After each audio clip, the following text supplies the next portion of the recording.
All right, and we are live. Hey, how's it going? Welcome back to Core City Cadets. Today, what we're going to be doing is running our buddy Steve through the character that he's going to be creating. So, Steve, you want to give yourself a little introduction or anything? Well, sure. I would love to. My name is Steve. I will be joining this game, very fortunately. I'm incredibly excited to be a part of this. I don't have a whole lot of background experience in role-playing games. I've played Dungeons & Dragons 5th edition a few times. I was actually in the same campaign with Meg, the one with a bunch of people. Like when she was talking about like 9 and 8 people all at the same time? Yeah, that was honestly really fun. Our DM did a great job. I think it just kind of fizzled apart just because keeping track of so many people is very difficult. Oh, nowadays. yeah, totally. Yeah, dude, I totally understand. That's one of the things we were talking about. Yeah. Is how you guys were able to even manage. Who was GMing that one? That was Micah Cheney. Oh, okay. And before you ran that game, what was your experience with, before you played in that game, what was your experience with D&D before that? I had only heard of it referred to as about the nerdiest thing you could do, and didn't So know. naturally it drew you in. Absolutely, yes. It's almost like a challenge. What's your background with comic book characters or like superheroes in general, like TV shows and video games, anything like that? I have seen just some of the more basic and more well-known Marvel and DC series, like Batman, Spider-Man, Superman, all that stuff. Superheroes has never been an incredibly strong interest of mine, but always something that is fun to watch, fun to pay attention to. I did watch Teen Titans, which I think is a big frame of reference for this particular game, and I loved that. So, oh hell yeah! I mean, there's that game's or not game, but that show is very limited main story arc. It's still super episodic. So our game is going to be it's going to seem kind of episodic at first, and then that's when we'll really get into the story arcs. Like I'll get these big overarching stories to connect all the stuff that you've done before. And Teen Titans hasn't done those big main story arcs, but it'll definitely be that kind of episodic kind of we'll have like those little adventures and stuff like that. So if you're used to like watching that show, oh yeah, you'll feel right at home with masks, man. wonderful. What you're running a game right now as well, right? Why don't you talk a little bit about the game you're running? Just kind of Okay. give us little tips, little pointers that you've been doing with it. Yeah, it's D&D 5th edition. We're actually going by a campaign guide, Waterdeep Dragon Heist, and we're only about 4 sessions in or so.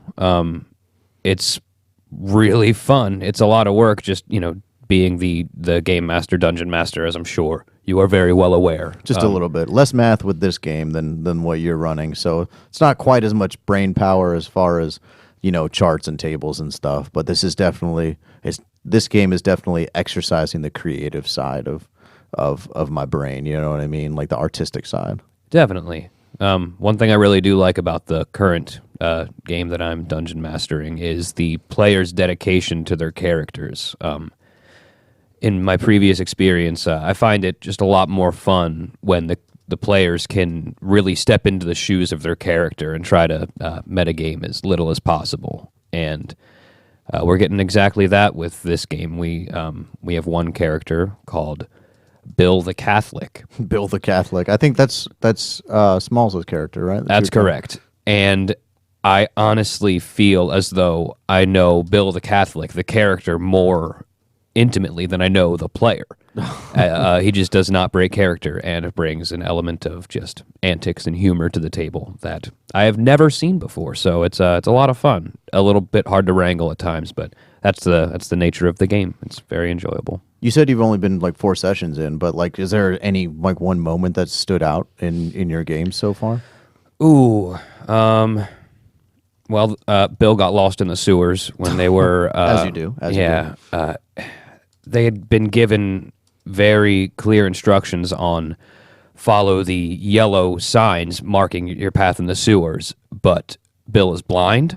So it's like follow the yellow shit road, apparently. Yes, and he just does a really good job of drawing scenes out and forcing the other players to kind of improvise around what he's doing. It almost feels like Bill the Catholic is actually running our game, and I just let him go at that point. It's honestly kind of relieving not having to come up with all these things because he just kind of does them anyway. Yeah. What's the hardest aspect that you found about GMing? I would say probably just making sure everybody maintains focus and it just doesn't get distracted. Like when we're at the table, we're doing this game, and I don't want to enforce that to the point where it becomes not fun for everybody. So I think just kind of finding that balance between making sure everybody's having a good time and also getting the game played. Yeah. But haven't had too much trouble with that thus far, thankfully. Well, that's good to hear, man. It's always a challenge as a GM to make the game equal parts fun and equal parts serious, because you spend this time and all this work creating something, and so you don't always want your players to just kind of like go off on these random tangents. You're like, but I spent 3 hours like writing this outline last night for us to do, and you guys decided to just like get laid at the tavern with a bunch of orc women. Like, I mean, it's their game as much as it is yours, if not more. So, you just got to respect that and go into it with that understanding. Yeah, it does tear at the heartstrings a little bit when you're like, I did all this stuff and they don't want to do it. Yeah. All right, well, cool, man. I'm glad we were able to sit down and do that little introduction with you. With our other players, we kind of had it all at once and everybody's kind of button in a little bit, and I think you're really comfortable on mic, which is great, and I think that's definitely going to help us through, because you said you recorded a little bit with your other podcast, or not podcast, with your other group, but not necessarily like mic'd up or anything. Correct. It's not actually us talking through microphones. I just kind of set my phone in the middle of the table and record and listen back to it and post it on Dropbox for the guys to listen to. Mm-hmm. Do you have it posted like on YouTube or anything like that? No, not at the moment. I would like to have the game a little bit more kind of going before we do that. Just a little bit more polished, get everybody a little bit more used to playing, because a couple of our players, this is their first game, and they're still kind of trying to get comfortable with the whole role-playing aspect of it, of, being a different person than yourself when you're at the table. And, I'd like to, I guess, get everybody a little bit more familiar before we go live. Pretty much, yeah. Before you send it out to the world, right? Exactly. Cool. So we'll go ahead and jump into your character then. Now you have chosen a playbook, right? That's correct. What playbook did you choose, Steve? I have chosen to play the Doomed. Awesome. And what kind of drew you in about the Doomed? I think that it would work very well for the narrative to kind of have a character that's a bit more dark in there, that has just that fear of death and destruction, just this dramatic aspect to it that none of the other playbooks seem to really have in them. I'm a big fan of Teen Titans, and Raven is just pretty much the coolest one, because she's just like, I'm not gonna... can we say bad words on this? Yeah, you're fine. Okay, I'm going to try to avoid to. Raven's just like, I'm not going to take any crap from anybody. Oh, well, come on. That's not even that bad of a word. You're fine. Yeah, hey, my mom would disagree. I'm not going to take any fuck from anybody. Ooh, I mean, that just makes no dang. sense, right? Okay, yeah. Went there. Yeah, so, well, did you come up with a... Did you come up with a character name? I have, yes. I will be playing a character by the name of Silas Cooper. Silas Cooper. Any inspiration behind the name or anything like that? I think subconsciously it kind of sounded like Sly Cooper, like that old video game. Raccoon. I was exactly, like when you said it, I was exactly thinking Sly Cooper, the raccoon, like the raccoon PlayStation game. Yeah, I just kind of, I'm a fan of the first name Silas, and I was trying to think of a last name, and I kept going to Cooper in my mind, and it took me a little while to realize that that was kind of the connection that my brain was trying to bring to reality. But I'm very happy with the way that it just kind of flows off the tongue. Oh, yeah, definitely. Does your character have like a hero name or anything like that? Yes. And a lot of this is going to be, I think, further explained when we get into the whole backstory aspect, but he's going to be called the Stranger. Any kind of like inspiration or anything behind that name? I think it just, first of all, sounds very cool, and it just kind of is an example of his personality. I think Silas is kind of much more of a reserved person, not necessarily a social butterfly, maybe intelligent but not particularly confident, and so maybe doesn't have too many friends, and maybe heard the phrase, "Oh, don't talk to strangers, Billy," and referring to Silas as a stranger, and maybe it just kind of stuck in his mind. So someone kind of like casually referred to Silas as a stranger, and ever since then he kind of like latched onto that name. It's like, you know what would be a cool superhero name? Yeah, the Stranger. The Stranger. Maybe saving people from the shadows. Did you ever watch the movie with Alec Baldwin, The Shadow? Or like hear about it? That sounds He awesome. plays a superhero called the Shadow, and he doesn't necessarily like manipulate shadows. He kind of like gets sucked into a shadow and can travel through the shadows. Alec Baldwin is a superhero? Yeah, it's like a 1920s superhero. Like, so it's set in the 1920s. But what it was is the Shadow was a radio show first. So it was like instead of watching a superhero show on TV, you would listen to the superhero show called The Shadow on the radio. And I just remember one of the big things about it is like he had this catchphrase, and it was like, "The Shadow knows." And it's like, so I don't know. It just kind of reminded me of that when you were talking about like saving people from the shadows. It's like it just totally like reminded me of that character. I may have to watch that and take some inspiration from the movie. Like the movie is Baldwin. pretty cool. And then they've adapted him into comics a little bit. I think I want to say he's under Dark Horse, so not DC or Marvel. I want to say it's Dark Horse. I'm probably wrong on that though. But yeah, it's like this old radio show, old, and you can find them online and just listen to like podcasts before podcasts. Yeah, right. So someone casually called you the Stranger, you sort of like latched on to that name. Yep. I think there is a bit of a darker element tying more into, the doomed playbook. And that another thing that kind of drew me into the doomed playbook was the factor of coming up with a nemesis. And that was a very cool exercise in creativity for me, I think, just because when I listened initially to the podcast that you had recorded with the rest of the team previously, I found myself just thinking about, oh man, what kind of character would I do? This would be really cool if I did this and that and the other thing. And I've never heard this game played before until just recently when I listened to the Nerds on a Roll podcast, which is very cool. But they don't have it doomed, so I never really got any exposure as to how that character's played. But you could consider this a little bit of a cop-out, I guess. But my nemesis, my doom, and my acquisition of power is all kind of spawning from one entity. Yeah, that totally makes sense. I mean, that's essentially kind of what Raven is too, right? Like Trigon is her nemesis, but Trigon is also where she got her powers. Yeah. Right. And who did you have as your nemesis? Well, it is going to be a very mysterious entity that spoke to Silas through a series of dreams, maybe nightmares. I guess it'd be a little scary, but it referred to itself as the Familiar.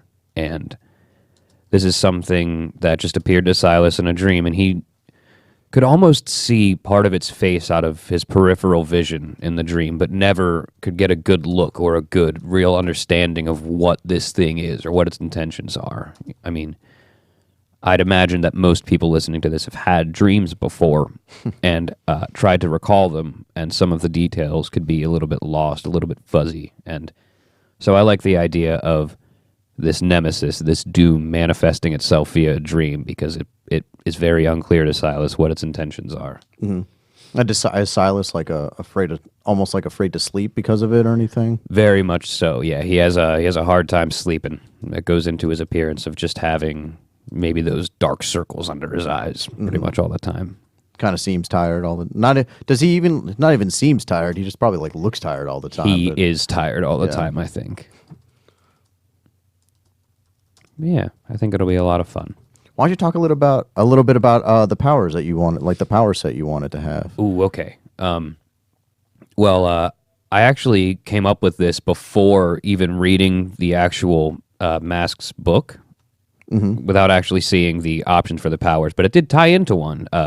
Psychic constructs, just kind of making creatures out of the shadows. For example, maybe he was a lonely kid, and when he first acquired these powers via the familiar, he woke up and was able to conjure a little dog made of shadows to keep him company. And I don't know what he named it. I'll come up with that later probably, but yeah, he's just been toying with those powers and can create various things out of shadows, and also body transmutation, so he could maybe give himself wings via the same shadow-like material.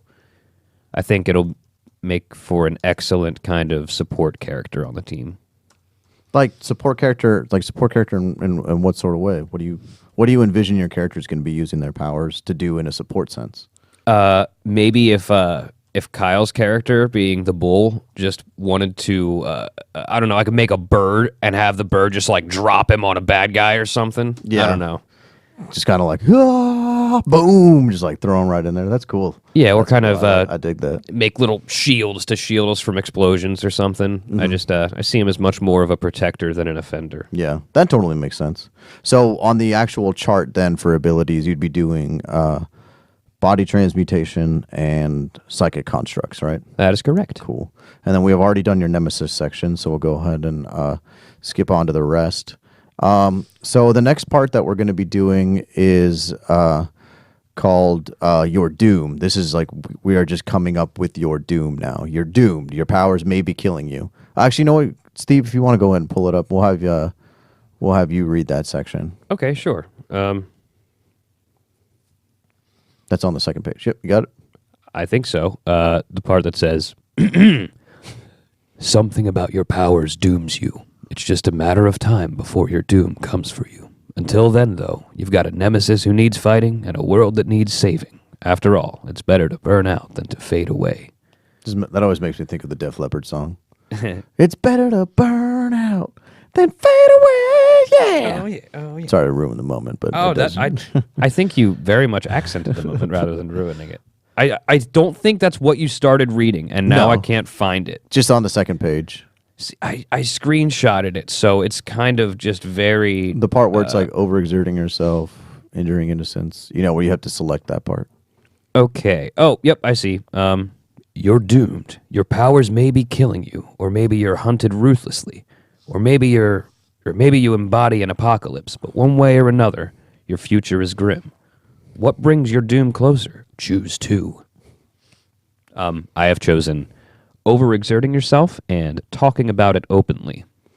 And so give us examples of what would be an example of overexerting your character? Like what's an example of that? I think creating any sort of psychic construct physically larger than what he's used to. Say, maybe the largest thing I can comfortably conjure is, a panther to attack a bad guy. But if I have to make a big shield to protect everybody, that would be, I think, an example of overexertion.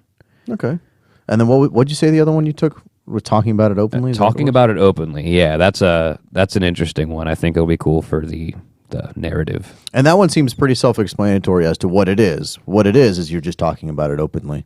But kind of what this game is creating not only reason why, but the consequences. So the consequences here, you'll move your doom track when you talk about it openly. But why would talking about it openly bring your character closer to doom? I think that it's because of the familiar, that nemesis, who initially did grant me these powers and perhaps doesn't want me using them, doesn't want people to be aware that the familiar even exists, kind of prefers to remain anonymous and behind the scenes. But the more I talk about my powers and the acquisition of them and the doom, I think maybe it is almost like a little blip on the familiar's radar and just makes that entity, for whatever reason, want to destroy me even more so every time I talk about it. And so the familiar in this sense is almost omnipotent in the sense that he can kind of tell when Silas is talking about his powers. Yeah, in a sense. I think he keeps very close tabs on me. And I love that just because neither Steve nor Silas knows what the hell this thing even is. So that's kind of leaving a lot up to your discretion and creativity. So I think that'll be very fun to play out. It will be. Trust me. All right. It will be. Maybe not for Silas, but for Steve. Steve will probably enjoy it. And so the next section that we're going to move on to is doom signs. If you want to read out that section. Okay. It's somewhere. It's somewhere. Ah, here we go. These are abilities that come to you with your approaching doom. Once you have taken all 5 doom signs above the line, you may take your doom arrives the next time your doom track fills. So we have dark visions, infinite powers, portal, burning bright, and bolstered. I like I said, don't have any experience playing this game, so I don't necessarily know how all of these would play out, but it told me to choose one that I already can do for the cost of 1 track on my Doom, and I chose Dark Visions. Mark your Doom track to have a vision about the situation at hand. After the vision, ask the GM a question. They will answer it honestly. So what that would mean is none of those are based on rolls, it looks like. So you can just activate it whenever you want, right? So what would happen is you would say, hey, I want to use my Doom. I want to use a Doom sign to have a dark vision right now, right? And then we'd kind of in the fiction have to figure out what it's going to be about. We would describe the vision. I would describe the vision and what's happening in it, and then you would be able to ask me any question about the vision, and I have to tell you exactly like the right answer. I can't like manipulate you or anything, or like kind of give you a half truth or anything. I have to answer the exact question honestly. And the cool thing about that is, unlike some of the other stuff where you get a set questions to answer, it looks like you just get to ask me a question. Whatever question it is, that's what I got to do. That's what I got to answer. All right. Yeah, I think that'll be really cool. Very useful for maybe situations where we don't know what to do. Mm-hmm. Yeah, and it's like a little bit more intense than just the what is it? Not analyze. Read a bad situation or something. Yeah, something I already forgot what the name of it is. But yeah, rather than just a situation one, assess the situation. I knew it started. There we go. So rather than just assess the situation, where you would roll either succeed or fail, and then you get a set questions that you get to ask me. This one is just like, by marking your Doom track, you can just ask me a question. We can in the fiction do a cool little cutscene almost, and then also you can ask me any question you want. Essentially, that's the bonus you get from having that Doom sign. Yeah, that's I really do like the concept of a Doom track. Just I have these little things that I can do to really help out the team or myself or whatever, but I can only do them so many times because eventually it kills me. So and the one you've chosen, Dark Visions, totally ties in with your dreams, right? And ties in with the familiar who's kind of omnipotent and keeps tabs on you. It's almost like an example like the Dark Visions. You could be like almost seeing through the familiar's eyes for some reason. There we go. That's cool. Yeah.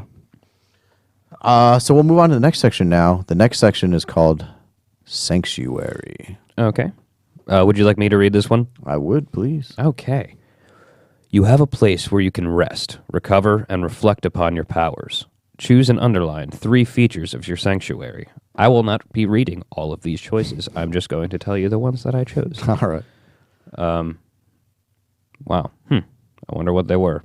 I think it was a containment system, which would be like almost like an isolation tank, like a little chamber, like those saltwater things that people use, but maybe some, we can figure out exactly what that entails. Yeah, I think we had been talking off mic about that, and it was almost like it was a containment tank, but instead of water, I think it had you were kind of floating in your own shadows. I think is that what we had come up with? Right. Yeah, I think that would be pretty cool.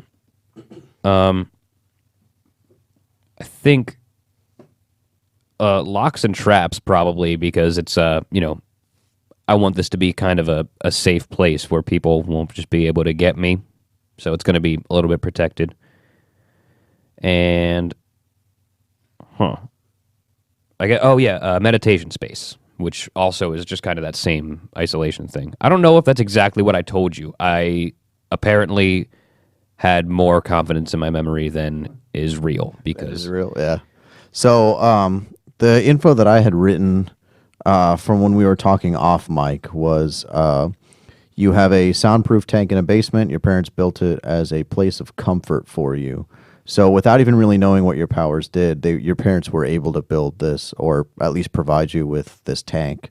You've been using it since before you had powers. Remember, we came up with that? Right. So it's like, it was kind of like a security blanket to you more than anything. You don't really know how it works. It's always been a constant in your life. Like ever since you have no memories of not having access to that tank, essentially. Yeah, always just been a safe place. And it was the tank was definitely more techy than mystical, and then floats in your shower. That other thing I had was floats in shadow powers and tank. So what you had specifically chosen was definitely containment system, right?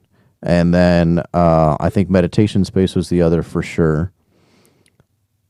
And then did you remember what you chose for the two downsides of your sanctuary? Yes, I think it was... Apparently, I don't remember. Let me look. I know you did tied intricately to your doom. That's because what it was. You chose that, but you didn't know yet, and you were going to leave that up to me. Yeah, and location known to many because it's just in my house. So a lot of people who my parents are friends with, or the few friends that I may have brought home from school, are probably aware of this space. Yeah. So I think... So they know it's a tank because you don't always show, because your character hasn't really told a lot of people about their powers right now, right? So a lot of people know what the tank is, and you kind of just, does your character just kind of tell them like, yeah, that's a tank in my basement. It just this exists. is a place that makes me feel good. Yeah. That's cool. That's Definitely not killing me. And then when you call upon your resources of your sanctuary to solve a problem, say what you want to do. The GM will give you 1 to 4 conditions you must fulfill to complete your solution. Did you? I don't think we talked about any of that when we were coming up with your sanctuary stuff. Did you have a chance to think about that or anything? I did read that and thought that maybe it was more of just a situationally based thing. Say, if I wanted to go back to my sanctuary because I'm really exhausted, you could be like, oh, well, too bad. There's gargoyles guarding your house. You got to fight them first. I don't know. Let's see. So when you call upon the resources of your sanctuary to solve a problem, say what you want to do. The GM will give you 1 to 4 conditions you must fulfill to complete your solution. Yeah, we'll probably just have to do that as we come, because I'm kind of on the same track you are, where it sounds more situational to me than anything. You and your team will risk danger from, that could be like the Core City Corp that we came up with. Maybe that thing uses a lot of power, and if you use it, they're like, wait, why was there this huge like blip of power like in a house? Yeah, what the heck is this guy doing? The best you can do is a lesser. Okay, cool. So I think we've actually run through everything that we ran through with everybody else. You were just supremely well prepared. Why, thank you. Right. Yeah, and also the Doomed is pretty easy to play just because, or at least easy to start with, because they don't have moves like the other playbooks do. I think... your doom signs are the closest thing to moves, and they don't require like rolls or anything. So right. Let's see if there's anything I had written down from our talk. How old is your character? When we say 15 or 16? We had 16. 16. And then your character, how long have they had their powers? Since age 8, I believe. And the acquisition of said power was from the familiar in that dream where I made some sort of a deal, the conditions of which are unknown to Silas, but probably very well known to the familiar, who intends to follow up with whatever promise this is. And so since your characters had their powers for 8 years, essentially, how long have they been like a hero? Probably since around age 12 is when he started to really get comfortable with these powers and have the desire to use them to help people out, and just had the aspiration to go to hero school and be one of the good guys. Kind of to show that even though you're using kind of like this, what seems like a dark kind of power, you can use it for good stuff, right? Right. Yeah. I think Silas is a very benevolent person. Doesn't like seeing people get hurt, likes helping people out, but doesn't necessarily like recognition or credit. And your character is like pretty since they've had it for 8 years, he's like pretty comfortable using them too, just to like use shadows, like grab his toothbrush, brush his teeth, stuff like that. Yeah, yeah. I think he's pretty comfortable with it. What about your parents, like your home life with your parents? I think both of his parents are still together, and he's an only child. You can't say he has a bad home life. He has very nice parents, but maybe they're both very busy and can't pay him all the attention that he necessarily wishes that he had. So he's a little bit lonely, but no crazy weird home stuff to speak of. It's on the surface seems like a pretty normal family, but then there's this crazy doom thing that not a lot of people know about. How long have your parents known about your powers?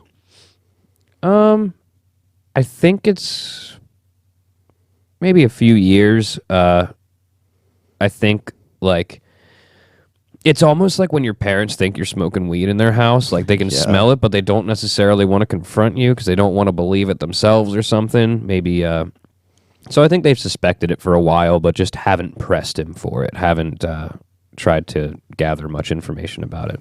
Are they pretty? Do they know that you want to go to Pinnacle Prep? I think that it would be a very good place to kind of start off my characters being like, "Hey, mom and dad." I mean, hold on, gotta get a character voice. Hey, mom and dad. I want to talk to you about these powers I have, and something like that. That'd just be a cool first scene, I think. Gotcha. So you want to have your parents know that you have powers, but not necessarily know that you're like right now. Your character wants to go to Pinnacle Prep. Right. Okay. Because, yeah, so that way we could either make it or not make it a point of contention later, essentially. Yeah, maybe mom loves it, dad doesn't, or something. That's cool. You don't have to argue with yourself as the NPCs. Yeah, that'll be fun. But like it's like I mentioned to you before on the other cast too. Every once in a while, I'll probably just defer a part to somebody else, as long as because it'll be like your parents. So I might take the stance of one parent, and then I'll just tell like Walter will be the other parent, as long as because the character is related to because the NPC would be related to your character, it'd have to be cool with you first. If you're okay, Walter would be a great mom, right? No. Maybe not in real life, but in this game it might be. Yeah. So as long as you're okay with it, I'll just tell Walter, like, okay, Walter, your goal is that your character is not a fan of this. So just for the next couple little lines, just kind of role play as a character who's not a fan of Silas going to superhero school. And you and I are just going to role play that out to make it as much of a mystery to us as it is to you. I like that a lot. We'll just be improving it basically the whole thing. And I'll do that throughout. I'll do that throughout the game. I'll defer NPCs to you guys to kind of act out. I might since we're on mic, it's a little different.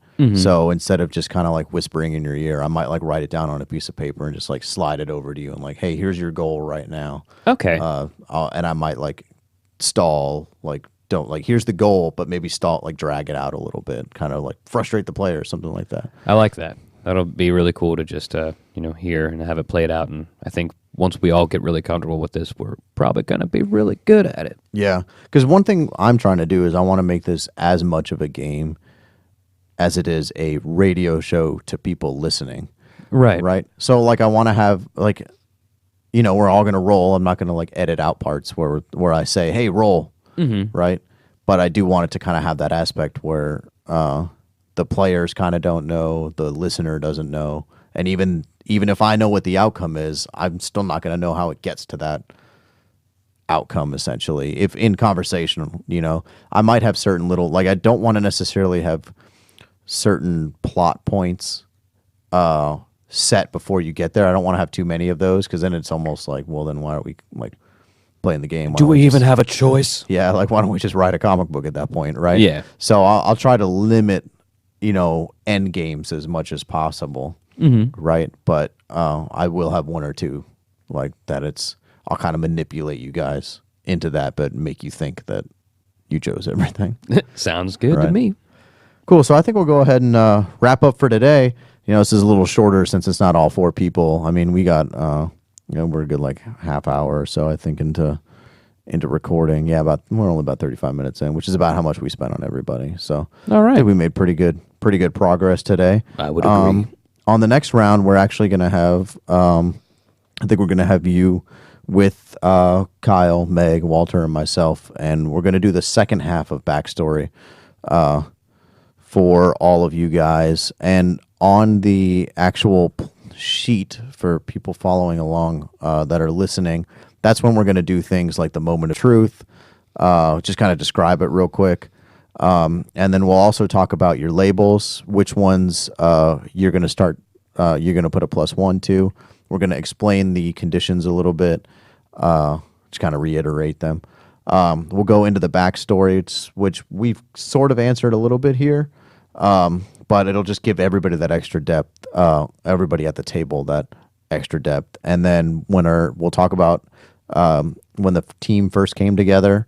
Right, we'll create little stories about how you guys all kind of met each other, because this game is kind of under the assumption that you guys have been a team for at least a couple of months. You know what I mean? Okay. So it's not gonna be a gathering of the team montage as a session. It'll just, or as a playing session. The gathering of the team is essentially just when we're talking about backstory, right? We'll talk about what you guys did and maybe go into a little bit of detail about what happened. It won't necessarily be based on roles or Okay. anything like that. And then we'll also talk about relationships, which I'll have you guys talk about outside of off mic. You guys will be able to come up with your relationships, and then we'll talk about that there, and then talk about influence. And which characters at the table will have influence over you, or you over the other players. All right, cool. Cool. So thanks everybody for checking out this kind of little mini episode of the Core City Cadets podcast. Nathan, signing off. Steve doing the same. Shadowing off.